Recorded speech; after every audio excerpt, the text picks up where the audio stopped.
ॐ श्री गणेशाय नमः।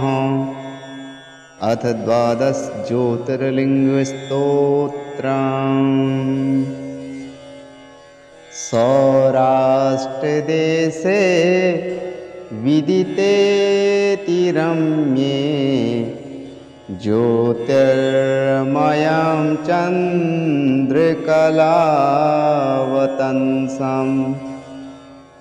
भक्तिप्रदानाय कृपावतीर्णं तमसोमनाथं शरणं प्रपद्ये। श्रीशैलशृङ्गे विबुधातिसङ्गे तुलाद्रितुङ्गेऽपि मुदा वसन्तम्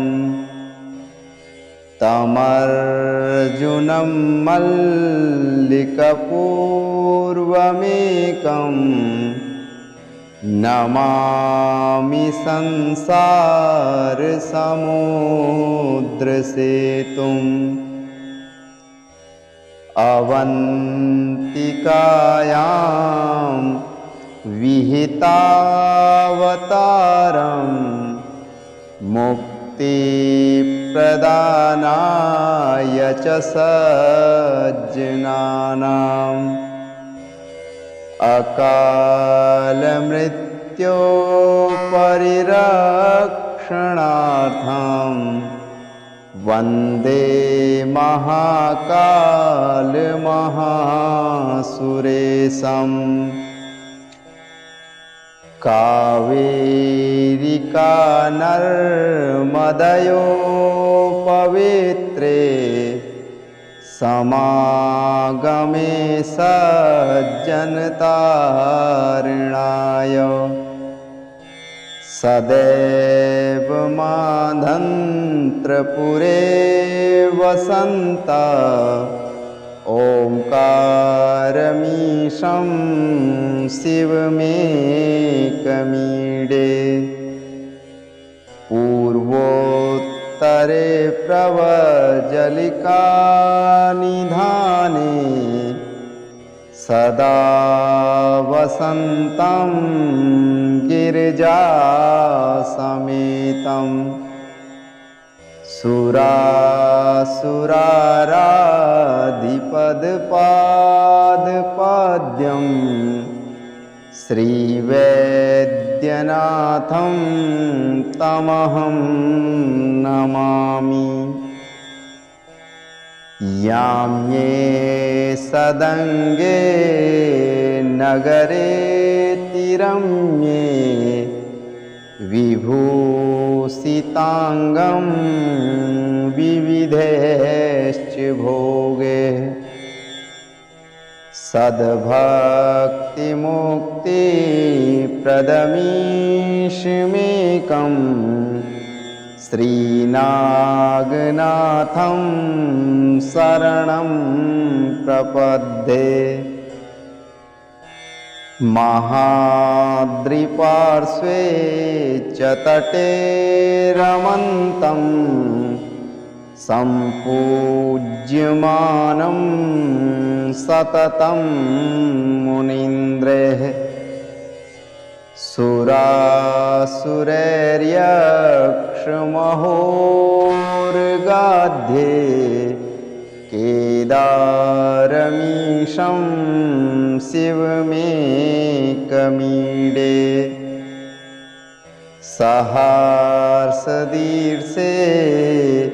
विमले वसन्तं गोदावरीतीरपवित्रदेशे। यदर्शनात् पातकमासुनाशं प्रयाति तं त्र्यम्बकमीशमीडे।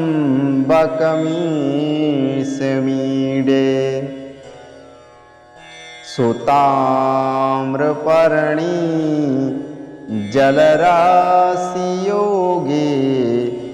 निबध्यसेतुं शिखैर्सङ्ख्ये श्रीरामचन्द्रेण समर्पितं तं रामेश्वराख्यं नियतं नमामि। यं टाकनिशाकनिका समाजे निसेव्यमाणं पिसितासनेश्च सदैव भीमादिपदप्रसिद्धं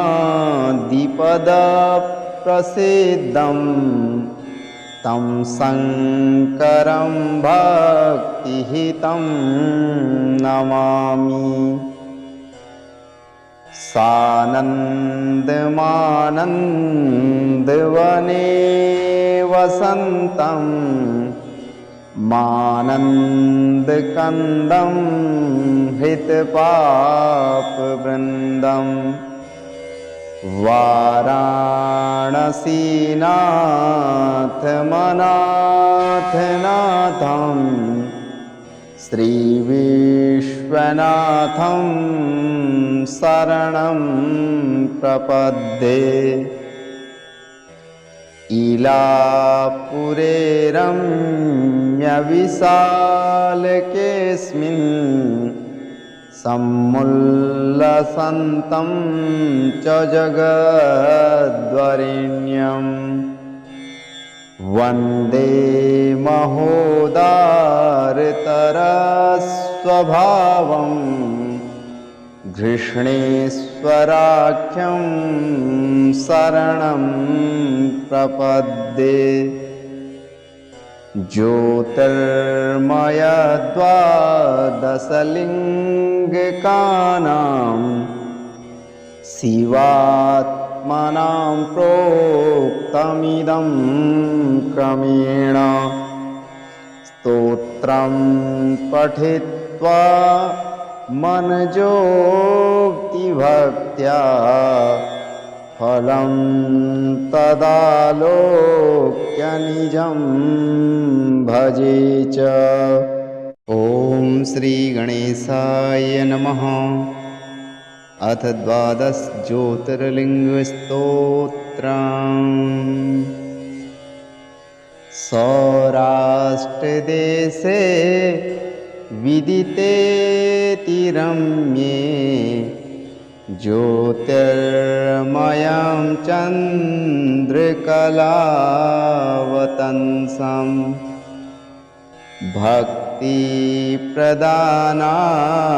कृपावतीर्णं तं सोमनाथं शरणं प्रपद्ये। श्रीशैलशृङ्गे विबुधातिसङ्गे तुलाद्रितुङ्गेऽपि मुदा वसन्तं तमर्जुनं मल्लिकपूर्वमेकं नमामि संसारसमुद्रसेतुम्। अवन्तिकायां विहितावतारं मुक्तिप्रदानाय च सज्जनानाम्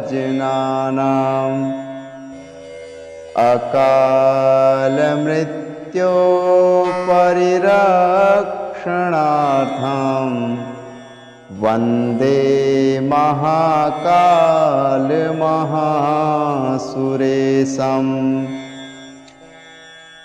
कावेरिका नर्मदयोः पवित्रे समागमे सज्जनतारणाय सदैव माधन्त्रपुरे वसन्ता ओंकारमीश्वरो शिवमेकमीडे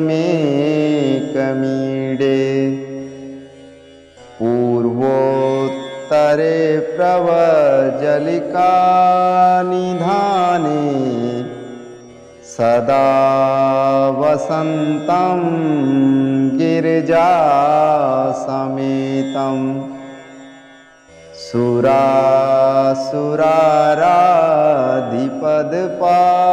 सुरासुराराधिपदपादपाद्यं श्रीवैद्यनाथं तमहं नमामि। याम्ये सदङ्गे नगरे तिरम्ये विभूषिताङ्गं विविधैश्च भोगे सद्भक्तिमुक्तिप्रदमीशमेकं श्रीनागनाथं शरणं प्रपद्ये। महाद्रिपार्श्वे च तटे रमन्तं सम्पूज्यमानं सततं मुनीन्द्रैः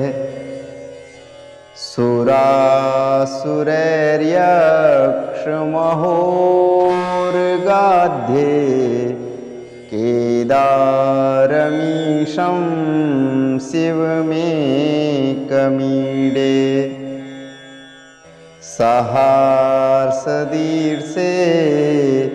विमले वसन्तं गोदावरीतीरपवित्रदेशे यदर्शनात् पातकमासुनाशं प्रयाति तं त्र्यम्बकमीशमीडे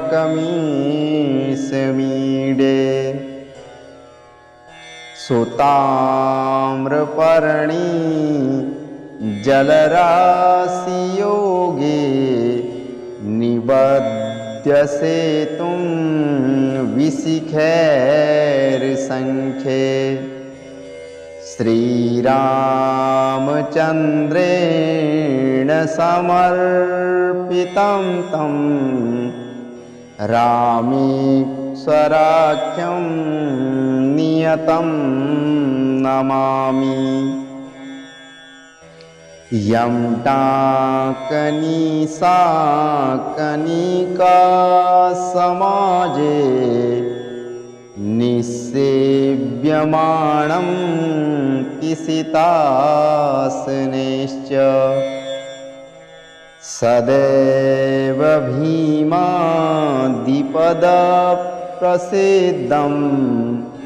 तं शङ्करं भक्तिहितं नमामि।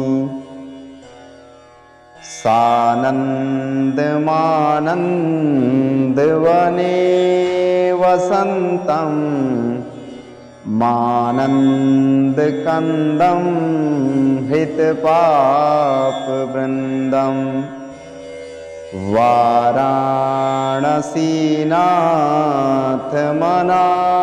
वाराणसीनाथमनाथनाथं श्रीविश्वनाथं शरणं प्रपद्ये। इलापुरे रम्यविशालकेऽस्मिन् सम्मुल्लसन्तं च जगद्वरेण्यं वन्दे महोदारतरस्वभावं घृष्णेश्वराख्यं शरणं प्रपद्ये। ज्योतिर्मयद्वादशलिङ्गिकानां शिवात्मनां प्रोक्तमिदं क्रमेण स्तोत्रं पठित्वा मनजोक्ति भक्त्या फलं तदालोक्य निजं भजे च। ॐ श्रीगणेशाय नमः। अथ द्वादश ज्योतिर्लिङ्गस्तोत्रम्। सौराष्ट्रदेशे विदितेति रम्ये ज्योतिर्मयं चन्द्रकलावतंसम् भक्तिप्रदानाय कृपावतीर्णं तं सोमनाथं शरणं प्रपद्ये। श्रीशैलशृङ्गे विबुधातिसङ्गे तुलाद्रितुङ्गेऽपि मुदा वसन्तम् तमर्जुनं मल्लिकपूर्वमेकं नमामि संसारसमुद्रसेतुम्। अवन्तिकायां विहितावतारं मुक्तिप्रदानाय च सज्जनानाम् अकालमृत्योः परिरक्षणार्थं वन्दे महाकालमहासुरेशम्। कावेरिका नर्मदयोः पवित्रे समागमे सज्जनतारणाय सदैव माधन्त्रपुरे वसन्ता ओंकारमीशं शिवमेकमीडे। पूर्वोत्तरे प्रवज्जलिका निधाने सदा वसन्तं गिरिजासमेतं।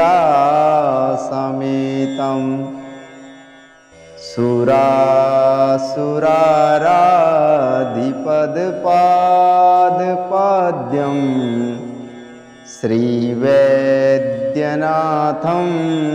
तमहं नमामि। याम्ये सदङ्गे नगरे तिरम्ये विभूषिताङ्गं विविधैश्च भोगे सद्भक्तिमुक्तिप्रदमीशमेकं श्रीनागनाथं शरणं प्रपद्ये।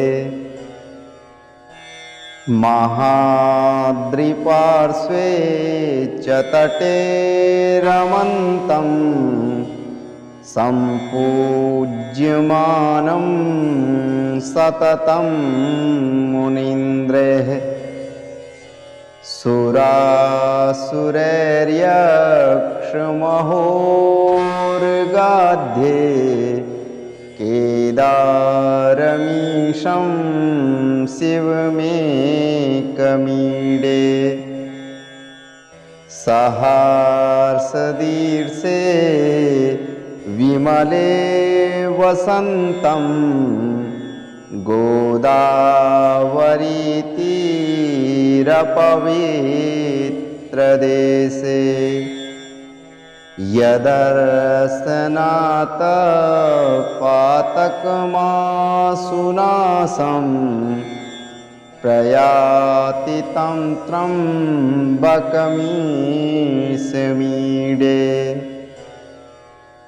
सुताम्रपर्णी जलराशियोगे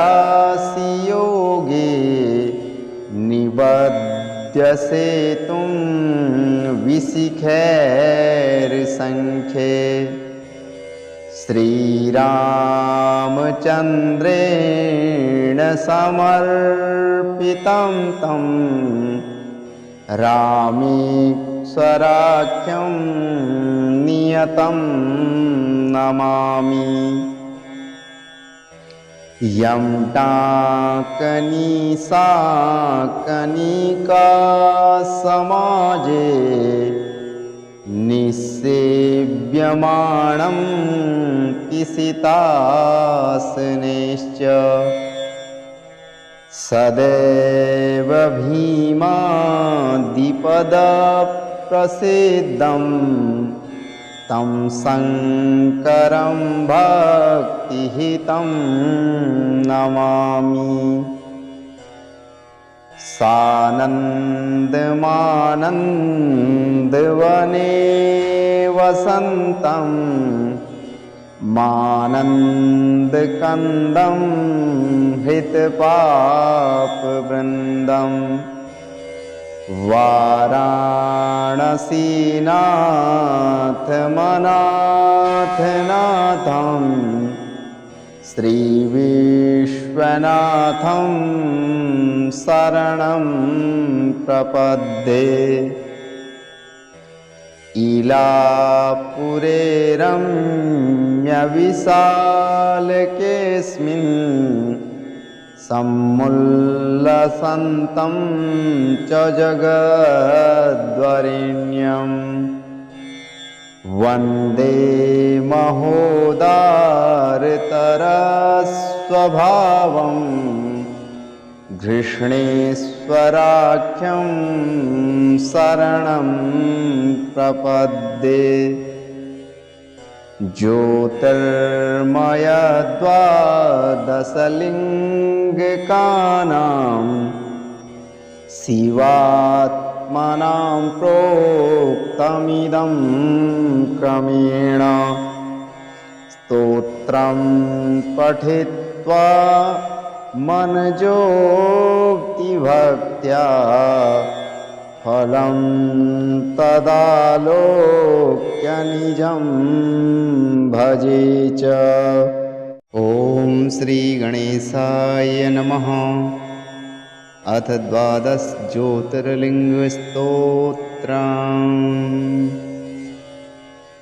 सौराष्ट्रदेशे विदितेति रम्ये ज्योतिर्मयं चन्द्रकलावतंसं भक्तिप्रदानाय कृपावतीर्णं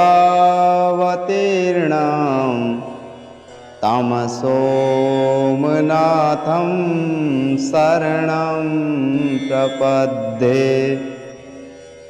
श्रीशैलशृङ्गे विबुधातिसङ्गे तुलाद्रितुङ्गेऽपि मुदा वसन्तं तमर्जुनं मल्लिकपूर्वमेकं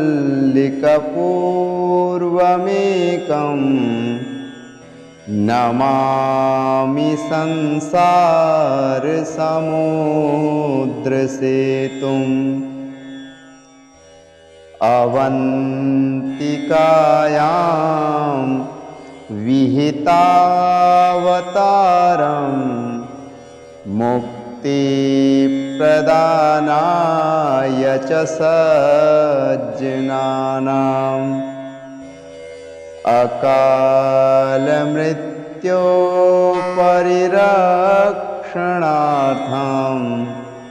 वन्दे महाकालमहासुरेशम्। कावेरिका नर्मदयो पवित्रे समागमे सज्जनतारिणाय सदैव माधन्त्रपुरे वसन्ता ओंकारमीशं शिवमेकमीडे पूर्वोत्तरे प्रवज्जलिका निधाने सदा वसन्तं गिरिजासमेतं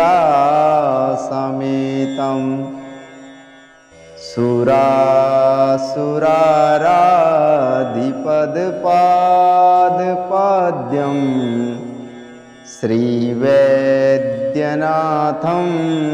तमहं नमामि।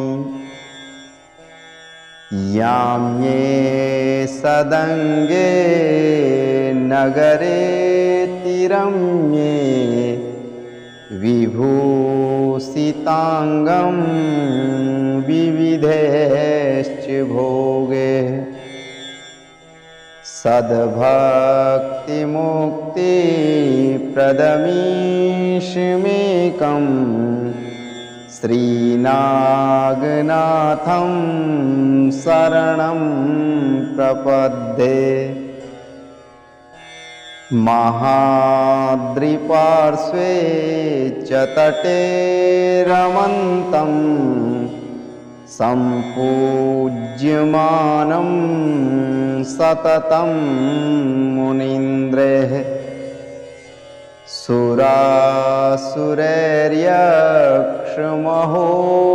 सुरासुरैर्यक्षमहोर्गाध्ये केदारमीशं शिवमेकमीडे सहर्षदीर्षे विमले वसन्तं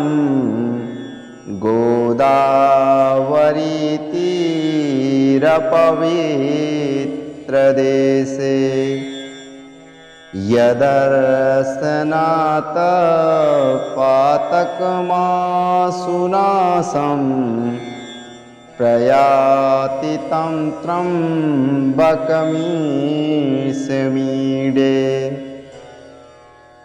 सुताम्रपर्णी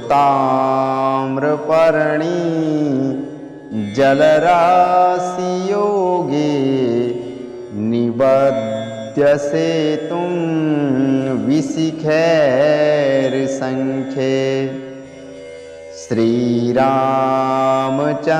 श्रीरामचन्द्रेण समर्पितं तं रामेश्वराख्यं नियतं नमामि। यं टाकनिशाकनिका समाजे निसेव्यमाणं पिसितासनेश्च सदैव भीमादिपदप्रसिद्धं तं शङ्करं भक्तिहितं नमामि।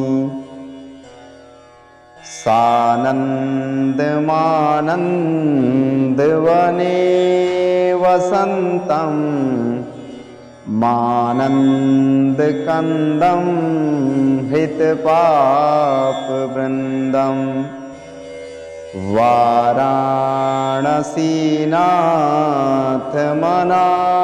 वाराणसीनाथमनाथनाथं श्रीविश्वनाथं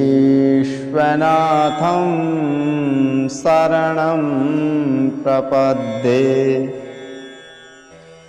इलापुरे रम्यविशालकेऽस्मिन् सम्मुल्लसन्तं च जगद्वरेण्यं वन्दे महोदारतरस्वभावं घृष्णेश्वराख्यं शरणं प्रपद्ये। ज्योतिर्मयद्वादशलिङ्गिकानां शिवात्मनां प्रोक्तमिदं क्रमेण स्तोत्रं पठित्वा मनजोक्तिभक्त्या फलं तदालोक्य निजं भजे च। ॐ श्रीगणेशाय नमः। अथ द्वादश ज्योतिर्लिङ्गस्तोत्रम्। सौराष्ट्रदेशे विदितेति रम्ये ज्योतिर्मयं चन्द्रकलावतंसम् भक्तिप्रदानाय कृपावतीर्णं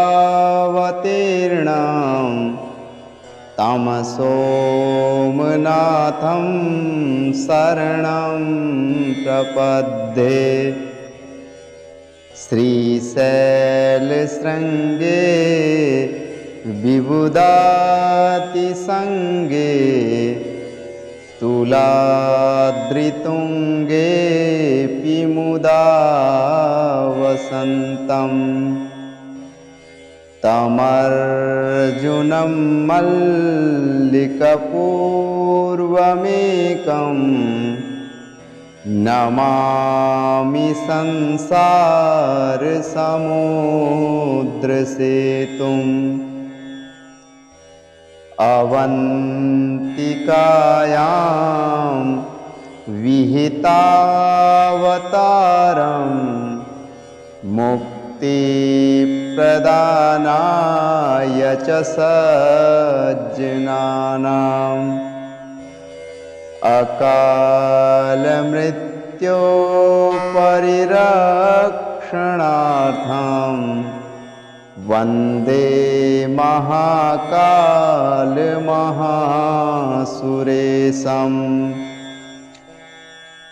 कावेरिका नर्मदयोपवित्रे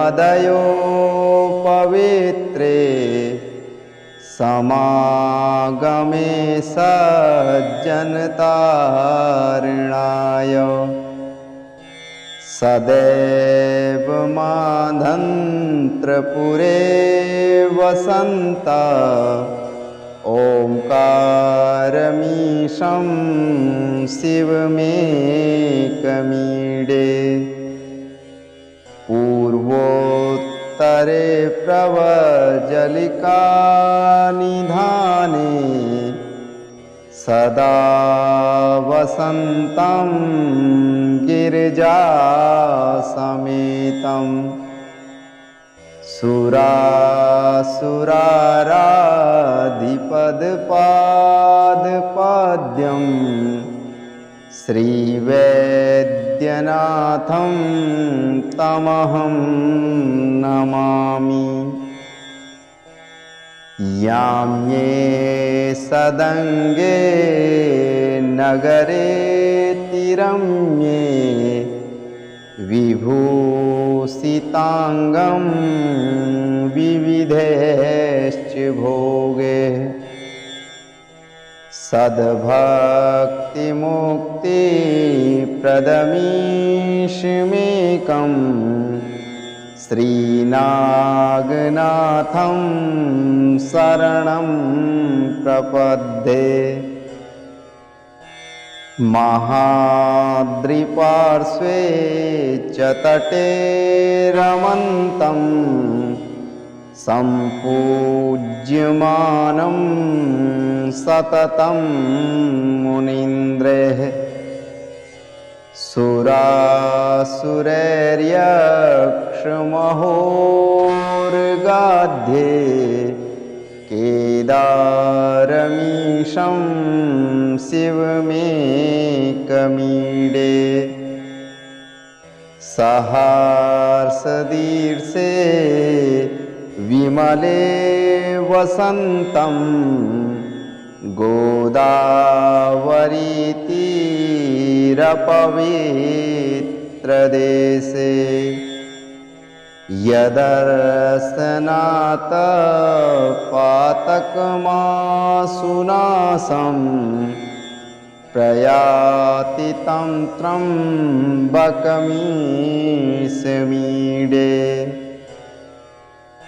सुताम्रपर्णी जलराशियोगे निबध्यसेतुं विशिखैर्सङ्ख्ये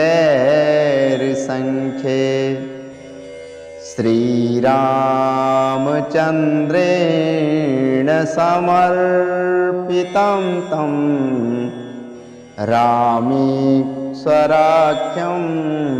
नियतं नमामि। यं टाकनीशाकनिका समाजे निसेव्यमाणं किसितासनेश्च सदैव भीमादिपदप्रसिद्धं तं शङ्करं भक्तिहितं नमामि। सानन्दमानन्दवने वसन्तं मानन्दकन्दं हृतपापवृन्दं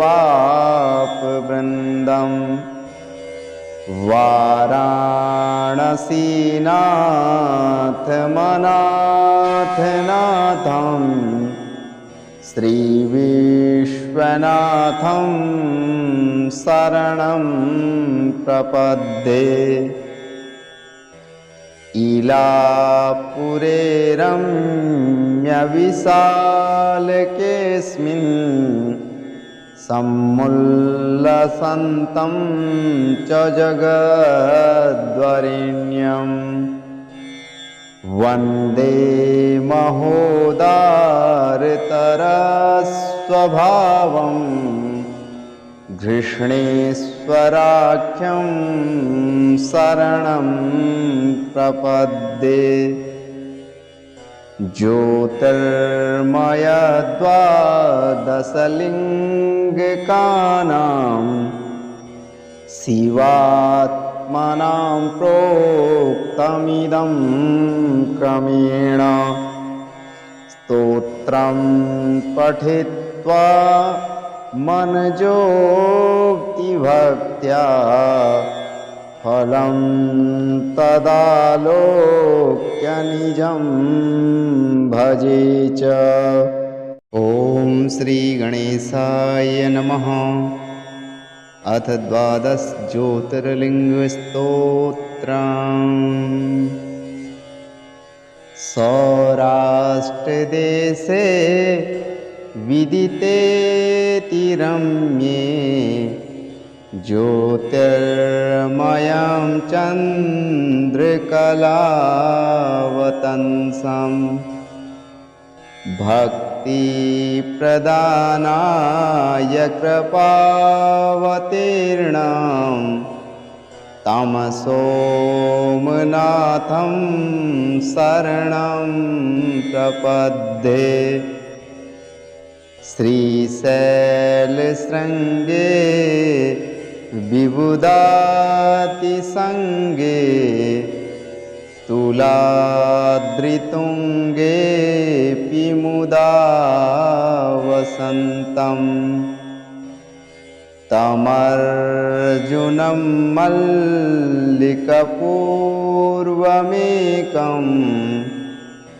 नमामि संसारसमुद्रसेतुम्।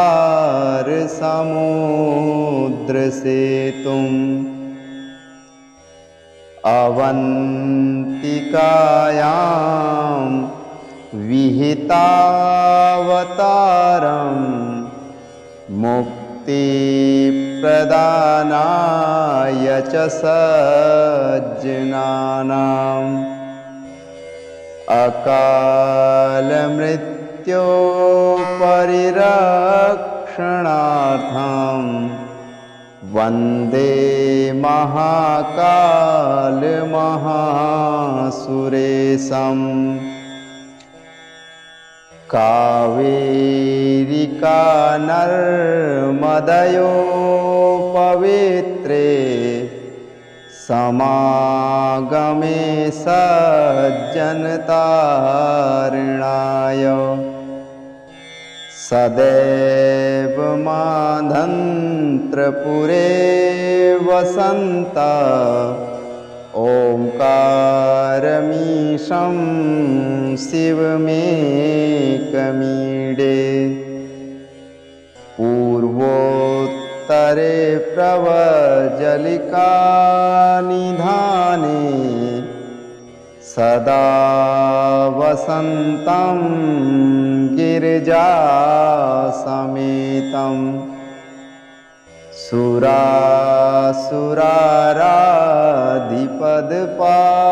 सुरासुराराधिपदपादपाद्यं श्रीवैद्यनाथं तमहं नमामि। याम्ये सदङ्गे नगरे तिरम्ये विभूषिताङ्गं विविधैश्च भोगे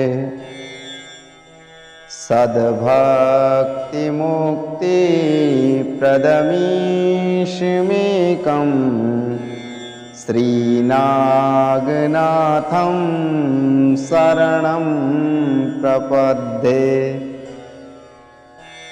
महाद्रिपार्श्वे च तटे रमन्तं सम्पूज्यमानं सततं मुनीन्द्रैः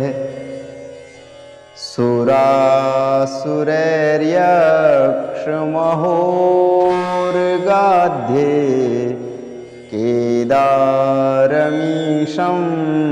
शिवमेकमीडे सहर्षदीर्षे विमले वसन्तं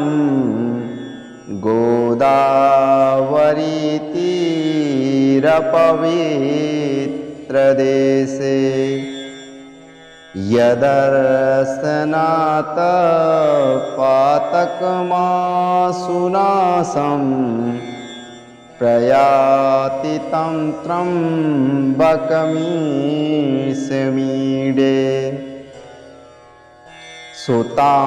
सुताम्रपर्णी जलराशियोगे निबध्य सेतुं विशिखैर्सङ्ख्ये श्रीरामचन्द्रेण समर्पितं तं रामेश्वराख्यं नियतं नमामि। यं टाकनिशाकनिका समाजे निसेव्यमाणं किसितासनेश्च सदैव भीमादिपदप्रसिद्धं तं शङ्करं भक्तिहितं नमामि।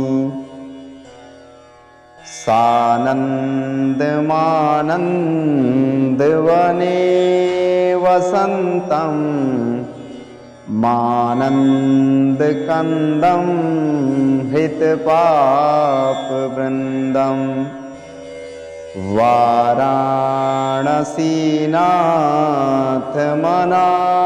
वाराणसीनाथमनाथनाथं श्रीविश्वनाथं शरणं प्रपद्ये। इलापुरे रम्यविशालकेऽस्मिन् सम्मुल्लसन्तं च जगद्वरेण्यं वन्दे महोदारतरस्वभावं घृष्णेश्वराख्यं शरणं प्रपद्ये ज्योतिर्मयद्वादशलिङ्गिकानां शिवात्मनां प्रोक्तमिदं क्रमेण स्तोत्रं पठित्वा मनजोक्तिभक्त्या